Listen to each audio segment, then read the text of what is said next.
কলকাতা ও ত্রিপুরার বেশ কিছু চিকিৎসকদের বাংলাদেশে রোগী বয়কটের বিরোধিতা করলেন সর্বভারতীয় চিকিৎসক সংগঠনের চিকিৎসকরা। পশ্চিমবঙ্গের দুই চিকিৎসক এন কাঞ্জিলাল ও কৌশিক চৌধুরী বলেন, চিকিৎসা পরিষেবা নিতে আসা রোগীদের দেশের জাতীয় পতাকা প্রণাম করে ঢোকা এবং রোগী না দেখা চিকিৎসা নিয়মের পরিপন্থী নয়। চিকিৎসকদের কাছে সমস্ত রোগী রোগীদের কোনো জাত, ধর্ম ও দেশ হয় না ডাক্তারদের কাছে। এই ডাক্তারদের দাবি, ভিসা জটিলতায় তারা অনলাইনে চিকিৎসা পরিষেবা দিচ্ছেন, এমনকি অনেককে আসার জন্য সার্টিফিকেটও দিচ্ছেন। সর্বভারতীয় চিকিৎসকদের সংগঠন ইন্ডিয়ান মেডিকেল অ্যাসোসিয়েশনের চিকিৎসকদের দাবি, দুই দেশের মধ্যে যে চলমান অস্থিরতা তৈরি হয়েছে তাতে রোগীদের যেমন ক্ষতি হচ্ছে তেমনি আর্থিক ক্ষতির সম্মুখীন মেডিকেল ব্যবসা। তাদের আশা, এই অস্থিরতা অচিরেই কাটবে এবং তারা যে কোনো পরিস্থিতিতে চিকিৎসা পরিষেবা দিয়ে যাবেন বাংলাদেশি রোগীদের। না, আগামী দিনে যে ওরা কি কোনো দুর্নীতি করেছে? আপনারা নতুন করে প্যানেল জমা করতে দুর্নীতি উল্লেখ আছে? দুর্নীতি আছে তো, প্রচুর দুর্নীতি আছে আইনের মধ্যে। তাহলে একজন লোক কেন চেয়ার আটকে বসে থাকবে? দুর্নীতি সেখান থেকে রোজগার, আরও অনেক কিছু যেগুলো আপনাদের সামনে আমি বলতে পারবো, এরকমও আছে। এটা বুঝতে পারছেন তো? সুতরাং বলা সম্ভব নয়। তো সেই সমস্তগুলো দুষ্কৃতি ব্যাপারগুলোকে কিন্তু সরানোর জন্যই আইএমএ গিয়েছিল। এবং আইএমএর কুক্ষিগত হয়ে গেছে কিছু ডাক্তারের। আইএমএকে ছড়িয়ে দিতে হবে, should come in the society. সোসাইটির মানুষের জন্য যদি আমি কিছু না করলাম আর নিজেরাই ভুরি বোঝ করে খেলাম, এতে ডাক্তার সে তো বাড়িতেই খেতে পারে। আমি চাই আমাদের যে অ্যাক্টিভিটি আছে সেটা সোসাইটিতে ছড়িয়ে পড়ুক। হসপিটাল হয়েছে, কিন্তু এখনও গ্রামের দিকে আপনি দেখবেন বহু জায়গায় রামকৃষ্ণ মিশনের সঙ্গে আমি যুক্ত আছি, সেখানেও বাইরে মোবাইল মেডিকেল দাঁড়িয়ে করছে। বিভিন্ন রকম অ্যাক্টিভিটি আমাদের মেডিকেল ইমিউনাইজেশন থেকে আরম্ভ করে যেমন ধরুন, এবং হেলথ অ্যাওয়ারনেস প্রোগ্রাম। এত গ্রামের মানুষ এবং অশিক্ষিত মানুষ প্রচুর, এবং তারা হেলথ সম্বন্ধে কিছু বোঝে না।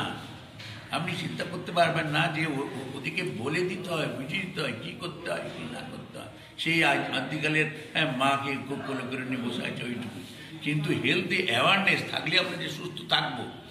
এবং আমার যে অসুবিধা হচ্ছে আপনি চিন্তা করবেন না, এখন চিন্তা করলে বুঝতে হবে। এখন ম্যাটারনাল মর্টালিটি কিন্তু বেড়ে গেছে। আপনি কাগজে আপনি পেয়েছেন, মায়েরা মারা যাচ্ছে বেশি বেশি, হ্যাঁ আগের থেকে বেশি। এবং কেন? এরা যে কম বয়সে বিয়ে দিয়ে দিচ্ছে। জয় সম্বন্ধে নিশ্চিত? হ্যাঁ, জয় সম্বন্ধে কি নিশ্চিত? জয়লাভ করতে পারবে? জয়লাভ করতে তো পারবো। ভালো কাজ করলে সমস্ত জায়গা থেকে আমাদের সাহায্য আসবে, সমস্ত লেভেল থেকে আমাদের সাহায্য আসবে, এবং উপর থেকেও আসবে সাহায্য।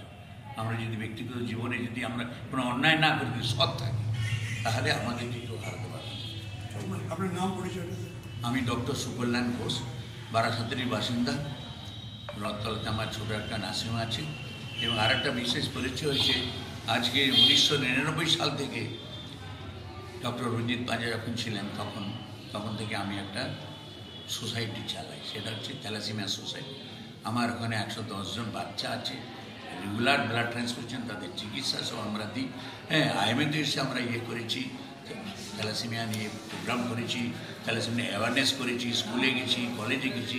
আমরা চেষ্টা করছি যে প্রত্যেকজন এক একটা জায়গায় যেমন cancer awareness programme, thalassaemia awareness programme, অ্যানিমিয়াটা কি তারা বোঝেই না, দুর্বল ধুকছে। শুধু আয়রন ডেফিসিয়েন্সি নিয়ে আমাদের মানে যে অ্যাওয়ারনেস দরকার ভাবতে পারবেন না। তো বেসিক্যালি আমরা আমাদের যে মেডিকেল, আমাদের যে নলেজ আছে এবং আমরা যেভাবে বাঁচতে শিখেছি, সেইটাকে আমরা সাধারণ মানুষের মধ্যে, দরিদ্র মানুষের মধ্যে আমি ছড়িয়ে দিতে চাই, যাতে তারা নিজেরা ভালোভাবে চলতে পারে, ভালোভাবে মানুষের বেঁচে থাকতে পারে। Thank you. কারণটা কি? কারণ এই আইএমএর বর্তমান যে আইএমএ আছে, আইএমএর প্রেসিডেন্ট 18 বছর ধরে রয়েছে এবং ডগম্যাটিক, অনেককে অপমান করে, কথাবার্তা ঠিক নেই, এবং তার ফলে একটা ভাস্ট মেজরিটি অফ পিপল ওখানে আসে না। তার মধ্যে একজন হচ্ছে ডক্টর তপনজ্যোতি ব্যানার্জি, নাম শুনেছেন, কেয়ার অ্যান্ড কিওরের অন্যতম কর্ণধর।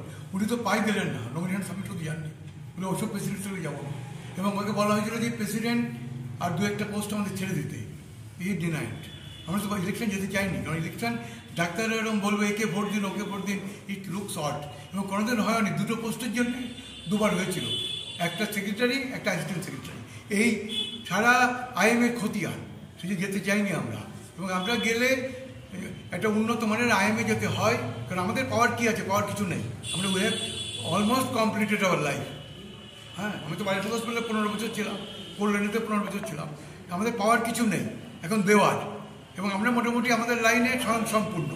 এখন যদি আইএমএটাকে সবার গ্রহণযোগ্য করা যায় এবং পলিটিক্যাল ব্যানার থেকে মুক্ত করা যায়, মানে আমাদের এখানে বিজয় সম্মেলনী হয়, সবই বাইরের লোক আছে, দরকার কি? আমাদের আইএমএ মেম্বারদের ছেলে মেয়ে আছে, তারা পারফরমেন্স করুক।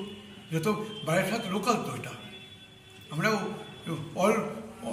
অল বারাসাত কনফারেন্স যখন হবে, আইএমএ কনফারেন্স, তখন ডাকতে পারি, কিন্তু বিজয় সম্মেলনী এগুলো তো উপরে কাউকে ডাকা উচিত না। তো আমরা চাই স্বচ্ছ, স্বাধীন এবং নিরপেক্ষ, যেখানে কোনো পয়সা করির কিছু হবে না, জনগণের উন্নতি সাধন হবে।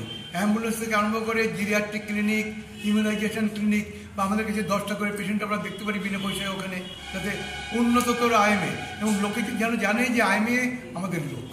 এটাই লোকেরই করা উচিত, যে আমরা চিকিৎসার কোনো গণ্ডগোল হলে, চিকিৎসা না পেলে আইএমএতে গেলে আইএমএ খানিকটা হেল্প করতে পারে। এই this should be the motto of IMA. তাহলে আইএমএ থেকে লাভ কি? সাধারণ লোক তো চেনে না আইএমএ। আমাদের উত্তর 24 পরগনা থেকে কলকাতা, ওইটা একটা জোন যেখানে যে চিকিৎসা পরিষেবা দেব না, আবার চিকিৎসা পরিষেবা নিতে গেলে কখনই নয়, এটা কখনোই আমরা করবো না। প্রেসিডেন্ট সাহেব বলবেন, কারণ আমরা কোড অফ মেডিকেল এথিক্স, আমরা হিপোক্রেটিক শপথ নিয়েছি যে আমরা সবাইকে চিকিৎসা করতে বাধ্য এবং আমরা কখনো ডিসক্রিমিনেশন করতে পারবো না।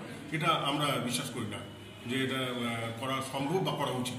কি বার্তা দেবেন চিকিৎসকদের যারা এই ধরনের করতে বলছি? তারা বলছি যে রুগীদের মধ্যে ভেদাভেদ কখনো আনবেন না, রুগীদের আপনি চিকিৎসা করুন, রুগীদেরকে আপনার বক্তব্য রাখুন বা আপনার যেটা আইডিওলজি সেটা রাখুন, কিন্তু রুগীদেরকে কোনো বয়কট বা বঞ্চনা করবেন না। কি নাম? আমার ডক্টর কৌশিক চৌধুরী। একটা জিনিস এটা হচ্ছে 71 যুদ্ধের পর, মানে এটা কোন পর্যন্ত হয়েছে? এটা এরকম লাস্ট কোন পর্যন্ত হয়েছে এটা বলতে পারবো না, তবে ওই সময় হয়েছিল। ডক্টর কাঞ্জিলাল আইডিয়া আছে কি লাস্ট কোন? কিছু চিকিৎসক আমাদের এখানে বারোতে আছেন, কিন্তু আমরা তাদেরকেও আহ্বান করব তারা যেন আমাদেরকে ভোট দেন। তার কারণ হচ্ছে ভালো উন্নততর আইএমএ হলে তারাও বেনিফিটেড হবে। তারা এর মধ্যে আসলেন কিভাবে? হ্যাঁ, তারা এইভাবে এলেন, কারণ তারা বাংলাদেশ থেকে আসার পরে দ্য স্টেট মেডিকেল কাউন্সিলে রেজিস্টার্ড হয়েছেন এবং স্টেট মেডিকেল কাউন্সিলে রেজিস্টার্ড হওয়াতে তারা আইএমএ মেম্বারশিপ পেতে পাওয়ার যোগ্য হয়েছিলেন, সেজন্য তারা সবাই এখানে আইএমএ মেম্বার হয়ে আছে। বর্তমান প্রেসিডেন্টের উপর আস্থা নেই কেন? বর্তমান প্রেসিডেন্টের উপর আস্থা নেই কেন মানে বর্তমান প্রেসিডেন্টের উপরে আস্থা কাদের নেই, মানে ভোটারদের আছে কি নেই সেটা তো বোঝা যাবে ভোটে, 1 নম্বর। 2 নম্বর হচ্ছে বর্তমান যিনি প্রেসিডেন্ট আছেন তিনি প্রায় 10 বছর, প্রথম 10 বছর সেক্রেটারি ছিলেন, তারপরে 18 বছর প্রেসিডেন্ট হয়ে আছেন।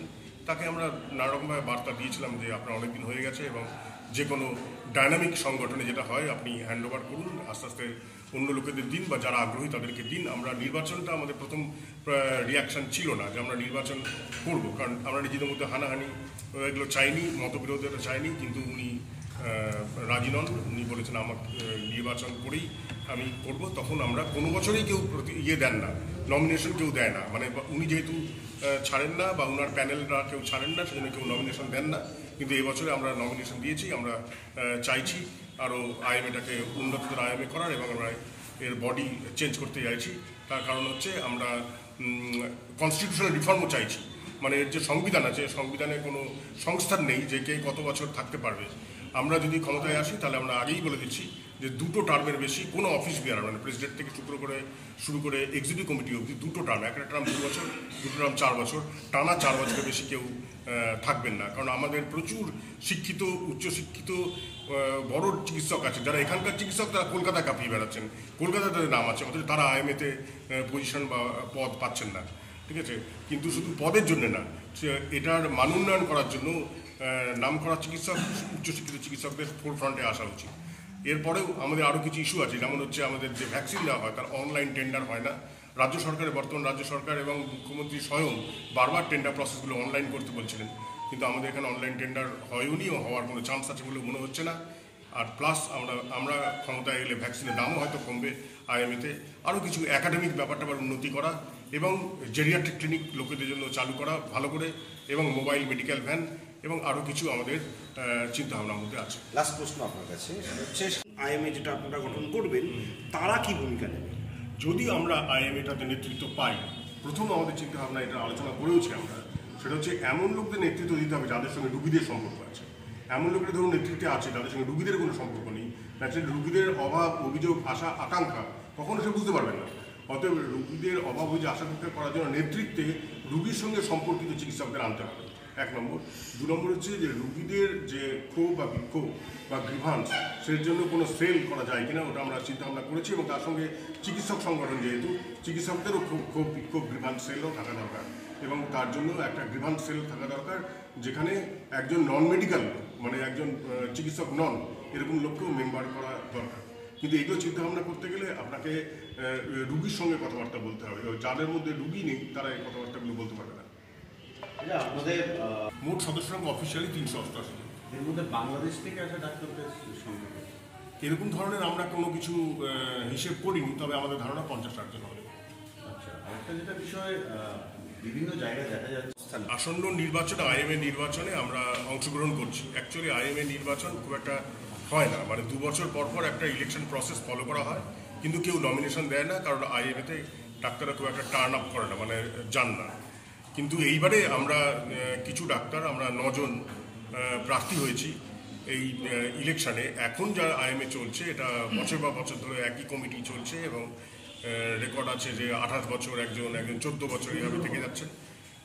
তো এবারে আমরা নমিনেশন দিয়েছি, তার কারণ হচ্ছে আমরা উন্নততর আইএমএ তৈরি করতে চাই। আমরা তো আমাদের ইলেকশন ম্যানিফেস্টো আছে, সেটা আপনারা জিজ্ঞেস করলে আমি বলে দেবো, নির্বাচনী প্রতিশ্রুতি। বিরোধী দলনেতা বলছেন যে বাংলাদেশের লোককে চিকিৎসাও দেবে না, এরকম ভাষণ দিয়েছেন। না, কারণ আমি যখনই পেশেন্ট আসে সে বাংলাদেশ থেকে আসছে আমি জানি না, কারণ আজকে আমাকে 3টে পেশেন্ট এসেছে বাংলাদেশ থেকে। ওরা বলছে আসতে খুব কষ্ট হয়েছে, 100 সার্টিফিকেট দিলাম যে ওর আর্জেন্ট অপারেশন দরকার। তো আমাদের যে ডাক্তার সেই হিন্দু, মুসলমান, বৌদ্ধ, খ্রিস্টান কোন দেশ থেকে এসছে এটা জানার কথা না আমার। যদি লিগাল কোনো বার না থাকে তাহলে we are bound to see all the patient. অনেক ডাক্তার এবং নার্সিংহোম, না এটা আমার নিজের নার্সিংহোম আছে, আমি মালিক হচ্ছে নিউ সেবা নার্সিংহোমের। আমি আজকেও বাংলাদেশের পেশেন্ট 3টে দেখেছি, রোজই আসে এবং ভর্তিও আছে একটা। কমেছে কি আগের তুলনায়? কমেছে, আবার আসতে পারছে না, ওরা ওখান থেকে ভিডিও কল করছে, স্যার যেতে পারছে না, অ্যাডভাইস করে স্যার যেতে পারছে না, অসুবিধা হচ্ছে, ভিসা পাচ্ছে না। অনেকেই ফোন করছে, রোজই ফোন করছে যে একটু অ্যাডভাইস দেন কী করবো। সুতরাং আমাদের ডাক্তার হিসেবে কিন্তু এটা বলা কিন্তু উচিত না যে বাংলাদেশে কে পতাকা পায়ে করলো, সেটা দুষ্কৃত তো এখানেও আছে, দুষ্কৃতি ওখানে আছে, দুষ্কৃতি এখানেও আছে। তাই কে কী করলো তাই জন্য আমি সবাইকে ব্লেম করবো, it should not be done.